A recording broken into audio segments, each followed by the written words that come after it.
বিসমিল্লাহির রহমানির রহিম। আজকে নৌ নিরাপত্তা সপ্তাহ 2026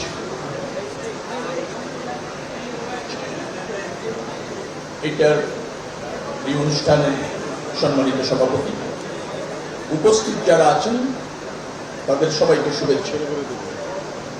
বিপদমুক্ত নৌযাত্রা, যানমালের সুরক্ষা, এরকম একটা স্লোগান দিয়ে আমরা এই নিরাপত্তা সপ্তাহটা উদযাপন করতে চলেছি।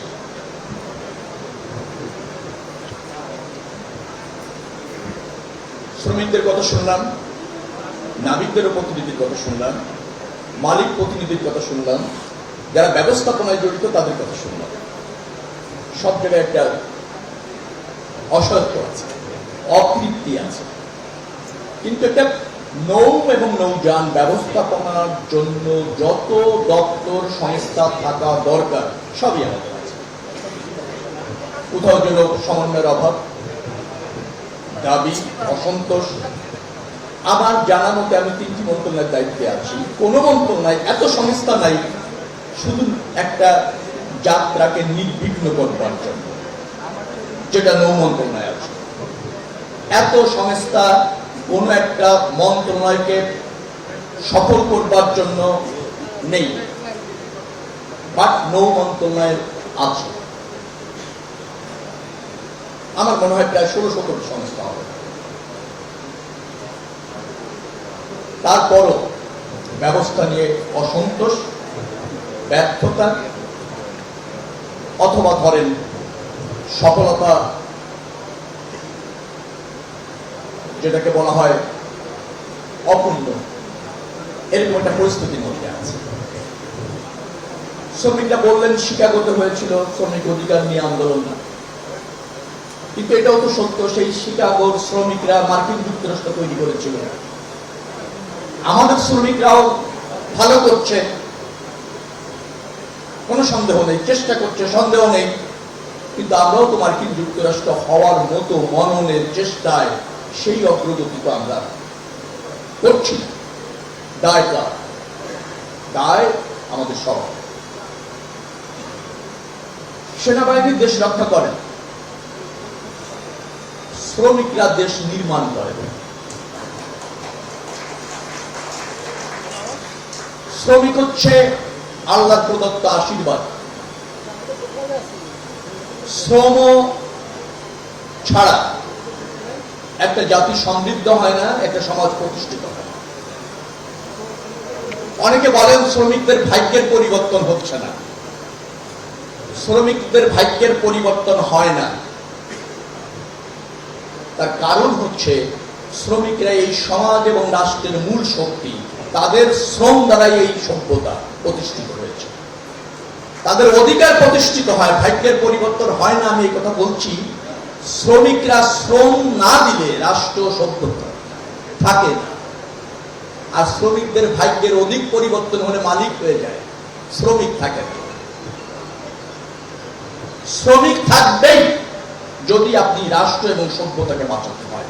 আমরা শ্রমিকদের অধিকার চাই, কিন্তু শ্রমিকদের জীবন মানের পরিবর্তন বলতে যা বোঝানো হয় তা না। অতএব আমাদের শ্রমিক ভাইরা, আমাদের দেশে দুটি শ্রমিক ফাংশন করছেন। আমাদের বৈদেশিক মুদ্রা উপার্জনের যে গার্মেন্টস শ্রমিকরা আছেন, নিরলস পরিশ্রম করছেন, আমাদের অর্থনীতিকে চাঙা রেখেছেন। আর দেশের বাইরে গিয়ে যে সমস্ত শ্রমিকরা কাজ করছেন, রেমিটেন্স পাঠাচ্ছেন। এই দুটি ছাড়া আমাদের অর্থনীতি অচল, অর্থাৎ আমাদের অর্থনীতি এখনো শ্রম নির্ভর। নিশ্চয়ই দেশের মধ্যে যেসব শ্রমিক আছেন তারাও নিবেদিত থেকে কাজ করছেন। প্রশ্নটা হচ্ছে, বাংলাদেশের একটা সৌভাগ্য, ন্যাচারালি প্রায় 16,000 কিলোমিটারের মতো নৌপথ আমাদের আছে। ন্যাচারালি এর চেয়ে বড় সৌভাগ্য আমাদের হয় না, কিন্তু দুর্ভাগ্য হচ্ছে আমরা তার সঠিক ব্যবহার করতে পারি না বা জানি না। আমার মহাসড়ক বিভাগে আছে 23,000 কিলোমিটার রাস্তা। দীর্ঘ 53 বছর চেষ্টা করে সেটা বানানো হয়েছে। আর ন্যাচারালি আমি প্রায় 16,000 কিলোমিটারের মতো নৌপথ পেয়েছি।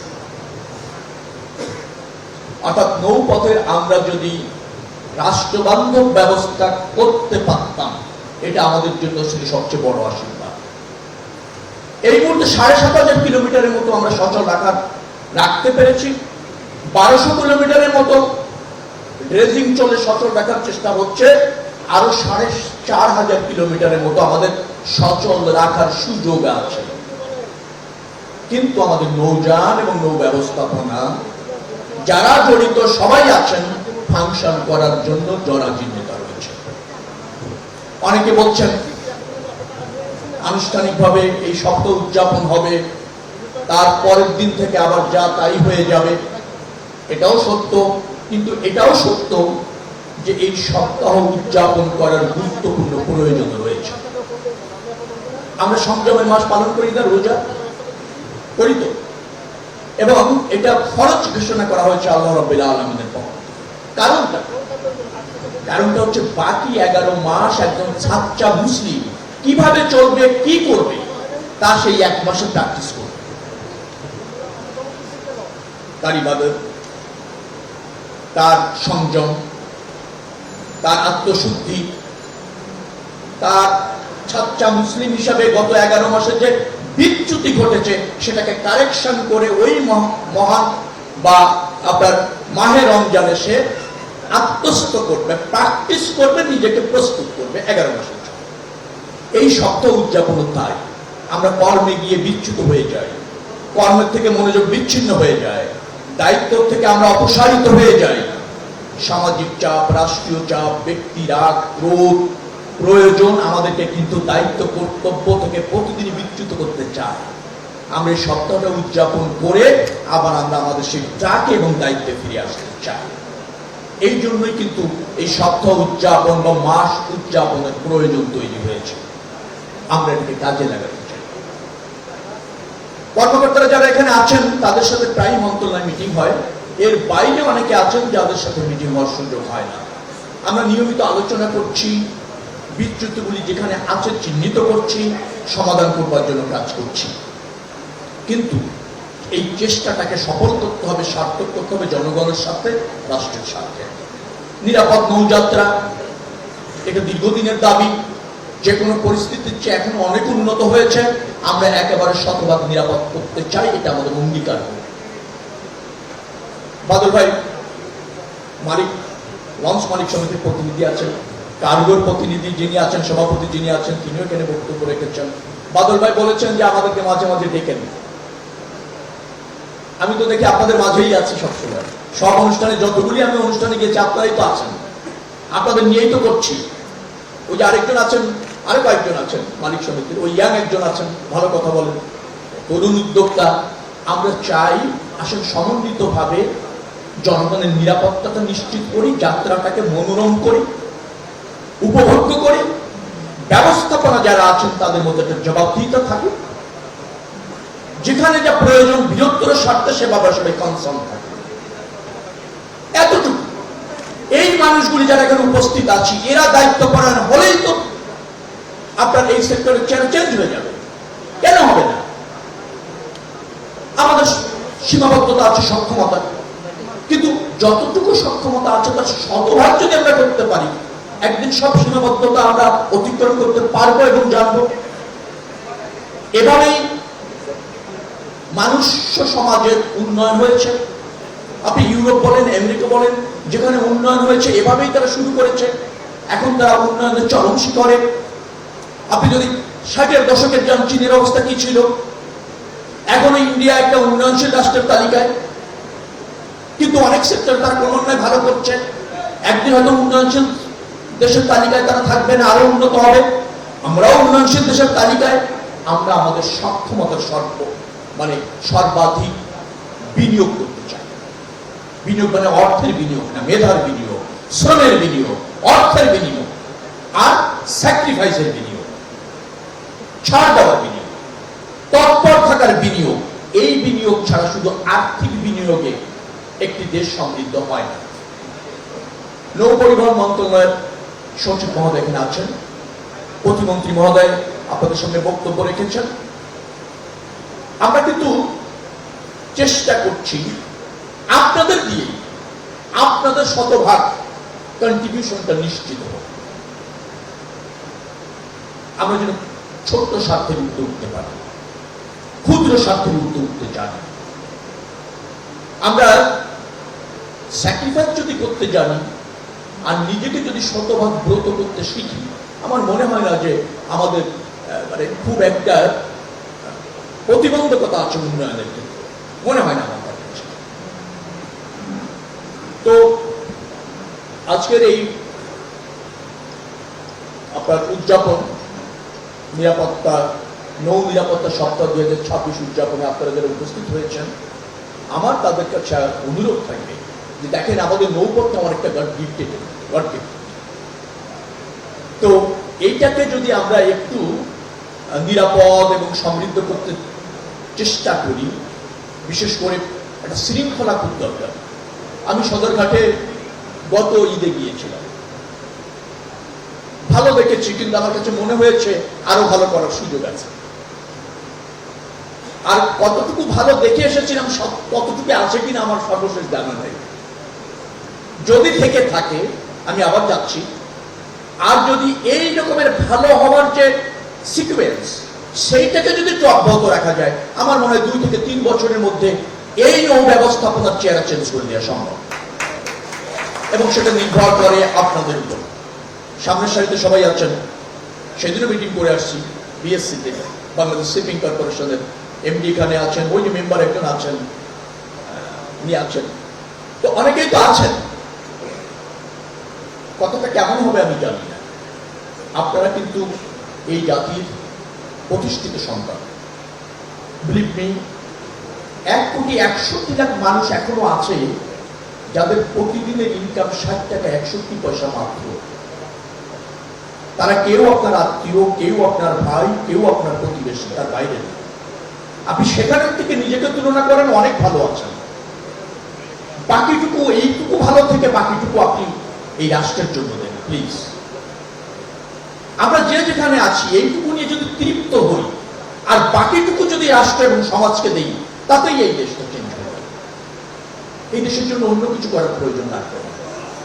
শুধু আপনার মেধা, আপনার শ্রম, আপনার যোগ্যতা, যেটা দিয়ে আপনি পারিবারিকভাবে কিছুটা নিরাপদ হয়েছেন, যারা কর্মকর্তারা আছেন, আমি নিশ্চিত তাদের পরিবার নিরাপদ আছে, বিশেষ করে আর্থিক জায়গাতে। বাকিটা যদি আর 5টি পরিবারকে আর্থিকভাবে সচ্ছল করে ব্যবস্থাপনার মাধ্যমে, সরাসরি অর্থ দিয়ে না, যদি আপনি এই কমিটমেন্টটা করেন, আমাদের এই দেশটা চেঞ্জ হবে। আসুন আমরা আমাদের মেধা এবং যোগ্যতাটাকে যে যেখানে আছি সেই পরিসরে কাজে লাগানোর চেষ্টা করব। ঈদ সমাগত, দীর্ঘদিন ধরে আপনারা চেষ্টা করছেন সামর্থ্যের শতভাগ নিয়ে। গতবারও ভালো করেছেন, অনাকাঙ্ক্ষিতভাবে একটা দুর্ঘটনা ঘটেছে। আমার বিশ্বাস এবার আমরা আরো বেশি সতর্ক থাকবো এবং কি কি করবো তার ইতিমধ্যে আমরা আলোচনা করেছি, সিদ্ধান্ত নিয়েছি। আমার ভালো লেগেছে যে আমাদের এখানে যারা মালিকরা আছেন, এ পর্যন্ত আমি তাদেরকে যেভাবে বোঝানোর চেষ্টা করেছি, আমার বিশ্বাস তারা বুঝেছেন এবং তারা করছেন। শ্রমিকদের যাদের সাথে কথা হয়েছে তারা শ্রম নির্ভর। গতবার যেমন হাতের ইজারা যারা আছে তাদের বলেছিল তোমরা এই 7 দিনের জন্য কোনো চার্জ নিও না, ফ্রি শ্রম দিয়েছে অনেক ক্যারি করার জন্য। এই যে স্যাক্রিফাইস, এই স্যাক্রিফাইস পারবে আমাদেরকে লক্ষ্যে পৌঁছানোর জন্য। শ্রমিক জাতীয়তাবাদী দলের শ্রমিকরা এখানে স্লোগান দিয়েছেন, তারা এভাবে অভ্যস্ত। আমি তাদের অনুরোধ করব, যেহেতু এটা সব শ্রমিক, সব মালিক, সব কর্মকর্তাদের অনুষ্ঠান, সো আমরা এটাকে এনজয় করবো জাতীয় অনুষ্ঠান হিসাবে। জাতীয় অনুষ্ঠান মানে জাতীয়তাবাদী দলই থাকে, সেটাকে আলাদাভাবে জানান দেওয়ার প্রয়োজন নাই। কারণ জাতীয়তাবাদী দল এদেশের মানুষের সাথে সব ক্রাইসিসে ছিল, সব পরিস্থিতিতে ছিল, যার জন্য মানুষ যখনই সুযোগ পেয়েছে ভোট দেওয়ার, বিএনপিকেই ভোট দিয়েছে। তো এটার উপস্থিতি জানান দেওয়ার দরকার নাই। এখন আমরা রাষ্ট্রের হয়ে কাজ করছি, আমরা দলের হয়ে কাজ করছি না। দল দলের জায়গায় আছে, বাট জনগণ যেহেতু আমাদের উপর আস্থা রেখেছে, আমাদের দায়িত্ব রয়েছে যে যেখানে আছি রাষ্ট্র এবং জনগণের জন্য কাজ করবার জন্য। তো সবাই ভালো থাকবেন। আপনাদের কাছে নতুন করে পরামর্শ দেওয়ার নাই, কারণ আমরা ইন হাউসে প্রতিদিনই বসছি, কথা বলছি, কাজ করছি। আমার ধারণা হচ্ছে যে আমরা আপনাদের সবার সহযোগিতায় যে কমিটমেন্ট নিয়ে বাংলাদেশ জাতীয়তাবাদী দল বিএনপি ক্ষমতায় এসেছে সেই প্রত্যাশা মানুষের পূরণ করতে সক্ষম আমরা হব। নাবিকদের একজন প্রতিনিধি কথা বলেছেন একটা আইনের ব্যাপার, উনি হঠাৎ করে আইনের কথা বলেছেন, আমি ঠিক বুঝতে পারিনি। আমি এটা জানার চেষ্টা করব, বোঝার চেষ্টা করব দপ্তরে গিয়ে আজকেই। এই ধরনের আইন যদি প্রয়োজন হয়, যেটা উনি বলতে চেয়েছিলেন, তো সেটা যদি প্রয়োজন হয় আমি দেখব, নিশ্চয়ই আমি উদ্যোগ গ্রহণ করব। যা যা প্রয়োজন এই সেক্টরকে গ্রুমিং করবার জন্য, বিকশিত করে প্রতিষ্ঠিত করবার জন্য, প্লিজ আমাদের সরকার এবং আমার দ্বার সবসময় উন্মুক্ত। কিন্তু কথাটা হতে হবে ব্যক্তি বা গোষ্ঠীর স্বার্থে না, সামগ্রিক স্বার্থে। দাবিটা হতে হবে সার্বজনীন প্রয়োজনে, রাষ্ট্রের প্রয়োজনে। ডেফিনেটলি সেটা প্রতিষ্ঠিত করবই, ইনশাআল্লাহ করবই। তো আমরা সবাই ভালো থাকুন, আপনারা সুস্থ থাকুন।